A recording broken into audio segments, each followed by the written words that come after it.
देखिए, आज के जो जो हालात जब मैं देख रहा हूँ, जिस तरह के हालात वहाँ पे डेवलप हो रहे हैं, ईरान, अमेरिका, इजराइल, सब पूरे मध्य पूर्व के अंदर, मिडिल ईस्ट के अंदर, चिंता का विषय तो है। और जो अमेरिका इजराइल ने किया है, भारत जैसा देश या मैं एक लोकतांत्रिक देश का नागरिक हूं, उसका समर्थन तो कर नहीं सकता।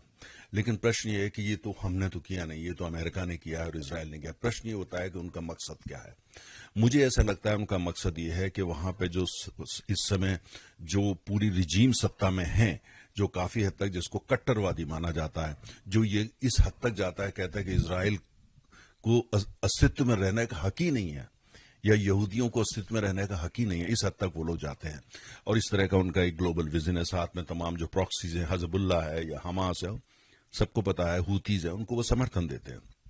मुझे ऐसा लगता है अमेरिका इजराइल का जो मकसद है वो ये है कि वहां पे सत्ता परिवर्तन हो, वह नई किस्म की जो सरकार या लोग सत्ता में आए। और अभी तक जो देखा गया है उससे ऐसा लगता है कि अमेरिका इजराइल ने मिल करके वहां की टॉप लीडरशिप को खत्म कर दिया। वहां का तमाम जो मिलिट्री का जो ढांचा है उसको बहुत जबरदस्त नुकसान पहुंचाया है। तो मुझे लगता है अभी ये चलेगा, 6, 7, 8 दिन चलेगा, बहुत ज्यादा लंबा नहीं खींचेगा। इस दौरान जो है इनके पास इंटेल है, इंटेलिजेंस है, वो काफी हद तक जो उनका इंफ्रास्ट्रक्चर है, खासतौर से जो मिलिट्री इंफ्रास्ट्रक्चर है, उसको खत्म करेंगे। और हो सकता है साथ में जो ऊर्जा का इंफ्रास्ट्रक्चर है, पानी का इंफ्रास्ट्रक्चर है, बिजली का इंफ्रास्ट्रक्चर है, उसको भी खत्म करें, जिससे कि जनता के अंदर जो आक्रोश है वो और बढ़े, उसको आग लगे और बढ़े, और वहां इम्प्लोजन हो, मतलब आंतरिक विस्फोट हो जाए जनता की तरफ से, लोग सड़क पे आ जाए। तो मुझे लगता है कहीं ना कहीं उनकी ये कोशिश है। ये नहीं कि सत्ता परिवर्तन 6 महीने या 2 महीने या एक हफ्ते में हो जाएगा, लेकिन इसकी शुरुआत वहां पे हो जाएगी, शायद ये वही चाहते हैं। और हमने जो ईरान का जो रिस्पॉन्स देखा है, अमेरिका इजराइल ने जो किया, ईरान का जो रिस्पॉन्स है उसमें बहुत ज्यादा दम मुझको नजर नहीं आती। उन्होंने कुछ जगह हमले करे हैं, लेकिन उनमें कोई बहुत ज्यादा ताकत नहीं है।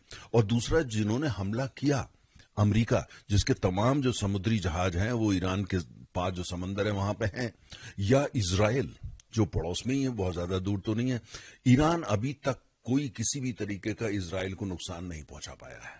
कोई भारी अटैक इजराइल पर नहीं कर पाया, कोशिश की है लेकिन वो न्यूट्रलाइज हो गया। और अमेरिका जो की तरफ जो वहां उनकी जो एसेट्स है, नेवल एसेट, समुद्री जहाज, एयरक्राफ्ट कैरियर, वहां भी ऐसा कुछ नहीं। उन्होंने आसपास के देशों को करा है, जैसे ओमान को कर दिया, यूनाइटेड अरब एमिरेट्स को, वो इसलिए कि जिससे वो भी युद्ध में शामिल हो जाएं और कुल मिलाकर के ये बड़ा युद्ध बन जाए, जिससे ईरान ये कह सके अब शांति की बात करो, अमेरिका से कहो युद्ध को रोके, इजराइल को कोई। लेकिन मुझे ऐसा लगता है कि जो जिस उद्देश्य से अमेरिका और इजराइल ने हमला किया है, वो कुल मिला के वहां सत्ता परिवर्तन के लिए है, उसका मुख्य। और ये सत्ता परिवर्तन जो है, इसकी वहां वो ये है कि उसकी एक पुख्ता शुरुआत हो जाए, उसके बाद जितना भी समय लगे उसमें हो जाए। यहां पे अब मुख्य बिंदु जो हमारे लिए चिंता का विषय होता है, क्योंकि हमारा 60% कच्चा तेल जो हम आयात करते हैं, हम लगभग 89% तेल आयात करते हैं। और हम लोग जो तो बहुत लगभग 50 लाख बैरल तेल प्रतिदिन हम आयात करते हैं, और उसका 60% इन देशों से आता है जो खाड़ी के देश हैं। तो अगर स्टेट ऑफ हॉर्मुज, जहां से सारा तेल का आवागमन होता है, जो एक चोक पॉइंट है, अगर ईरान उसको बंद करने की कोशिश करता है तो युद्ध बढ़ेगा। पहली बात तो उसको आसानी से जो है वो अमेरिका करने नहीं देगा, और अगर वो करने की कोशिश करता है तो सऊदी अरब कूद पड़ेगा, सऊदी अरब भी उसको नहीं होने देगा। और सऊदी अरब जो है वो बड़ी फौजी ताकत है, मिलिट्री पावर है, उसको आप इग्नोर नहीं कर सकते। लेकिन अभी तक, आज तक स्टेट ऑफ हॉर्मुज बंद नहीं करी गई। ईरान ने धमकी दी है, वहां जितने जहाज सबको धमकी दे दी है, रेडियो पे मैसेज दिया है कि इधर से मत निकलना, तो कोई निकल नहीं रहा है आज की तारीख में। लेकिन मुझे लगता है कि अगर कुछ ऐसा वास्तव में वो करने की कोशिश करते हैं, यहाँ वहाँ बारूद बिछा देते हैं, जिनको माइंस कहते हैं, वो फिर ऐसी स्थिति होगी कि फिर अमेरिका भी बीच में कूद पड़ेगा और ज्यादा, और सऊदी अरब भी कूदेगा, और हो सकता है कि यूनाइटेड अरब एमिरेट्स और कुवैत वगैरह वो भी कहीं ना कहीं उसमें शामिल हो जाए। और ईरान ये नहीं चाहेगा कि ऐसा हो, उसको पता है कि उसकी वो क्षमता नहीं है। तो मेरा मानना है ईरान की क्षमता जो कैपेसिटी है वो लिमिटेड है। बहुत बड़ा युद्ध होगा वो वहां हो नहीं पाएगा। टॉप लीडरशिप वहां की जो है वो काफी हद तक मारी जा चुकी है। नई लीडरशिप का क्या रवैया है अभी उसके बारे में कोई स्पष्टीकरण नहीं। अर्थव्यवस्था वहां की बहुत कमजोर, और जो वहां का बुनियादी ढांचा, इंफ्रास्ट्रक्चर है, चाहे वो फौजी हो या गैर फौजी हो, उसको जो काफी हद तक तहस नहस करना, यही मुझे लगता है अमेरिका और उनका मकसद है। अब प्रश्न ये उठता है जो हमारे लिए अहम है कि तेल की कीमतों का क्या होगा। कल जब बाजार खुलेंगे आपको पता है सबसे पहले बाजार टोक्यो में खुलता है, उसके बाद सिंगापुर, हांगकांग होता हुआ बंबई आता है। मुझे लगता है कि तेल की कीमतों में भारी उछाल आएगा, सोने की कीमत में भी उछाल आएगा, प्राकृतिक गैस, नेचुरल गैस की कीमतों में भी उछाल आएगा। बाजार बहुत परेशान है, क्योंकि बाजार सेंटिमेंट्स पे जाता है, बाजार डीप एनालिसिस नहीं करता, बाद में करता है। तो लेकिन उससे मुझे लगता नहीं हमें परेशान होना चाहिए।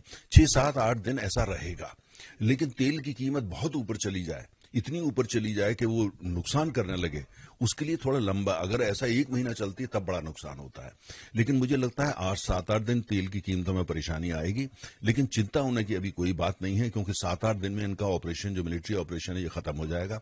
और तेल की कीमत, क्योंकि कहीं से सप्लाई की कोई दिक्कत नहीं है, कहीं भी कोई डिसरप्शन अभी तक नहीं हुआ है, मांग कहीं से बढ़ नहीं रही, तो ये युद्ध के कारण होगा। और दूसरी तरफ इसके अगर हम, तो इसलिए कोई चिंता का विषय मुझे नजर नहीं आता, कम से कम अभी। अब कल क्या होगा, सिनेरियो कोई बहुत बड़ी डेवलपमेंट हो जाए, वो एक अलग बात होती है। दूसरी बात मैं यहां कहना चाहूंगा, जो बहुत जरूरी है, कि अगर मान लिया ईरान में सत्ता परिवर्तन हो जाता है आज या 6 महीने बाद या 1 साल के बाद, और जो नई सरकार आती है वहां पे, वो जो कट्टरवादी रवैये को छोड़ देती है, जो सबकी मांग रही है, अमेरिका की भी और इजराइल की भी। अगर वहां ऐसी सरकार आती जो कहती है बहुत हुआ, अब हम दुनिया को नए नजरिए से देखेंगे, और वो अपने बाजार और अपना तेल और गैस, क्योंकि ईरान धनी देश है, रिच कंट्री है, ऑयल एंड गैस की जो उनके पास संपदा है वो गजब की है, जबरदस्त है। वो ईरान जैसा कंट्री गरीब, वो समझ में ही नहीं आता। तो वो जो अगर ऐसी सरकार वहां सत्ता में आ जाती है, जो अपना ऑयल एंड गैस सेक्टर को खोलती है, निवेश आमंत्रित करती है, दुनिया तैयार बैठी है वहां निवेश करने के लिए, भारत भी तैयार बैठा है। हम बिलियंस ऑफ डॉलर की निवेश करने की पेशकश हमेशा करते रहते हैं, और अमेरिका भी आएगा, जापान भी आएगा, पूरी दुनिया आएगी, चीन वगैरह तो पहले ही पहुंचे हुए हैं। तो कुल मिलाकर के उससे क्या नतीजा होगा कि आज वो 40 लाख बैरल तेल का प्रतिदिन उत्पादन करते हैं, वो 40 की जगह 60 हो जाएगा, आने वाले समय में 80 लाख बैरल है। अर्थात ये कि दुनिया में जो तेल की सप्लाई है वो बढ़ जाएगी, आपूर्ति बढ़ जाएगी, दाम कम होंगे। और भारत जैसे देश जो है वो यही चाहते हैं कि तेल का दाम कम हो। अगर ईरान का तेल जो है, ईरान अपना कट्टरवादी रवैया छोड़ता है और ईरान का तेल बाजार में आता है, ईरान के खिलाफ कोई सैंक्शन सारी हट जाती हैं, तो दुनिया की अर्थव्यवस्था के लिए, खासतौर से तेल की अर्थव्यवस्था के लिए बुरी खबर नहीं होगी। आपके मोबाइल पर तुरंत आएगी ब्रेकिंग न्यूज, स्क्रीन पर सबसे पहले दिखेगी बड़ी खबर, देश दुनिया की हर खबर एक जगह। अब आपके मोबाइल पर तुरंत फटाफट इंस्टॉल कीजिए न्यूज नेशन ऐप और रखिए खुद को अपडेट। आपके मोबाइल पर तुरंत आएगी ब्रेकिंग न्यूज, स्क्रीन पर सबसे पहले दिखेगी बड़ी खबर, देश दुनिया की हर खबर एक जगह। अब आपके मोबाइल पर तुरंत फटाफट इंस्टॉल कीजिए न्यूज नेशन ऐप और रखिए खुद को अपडेट।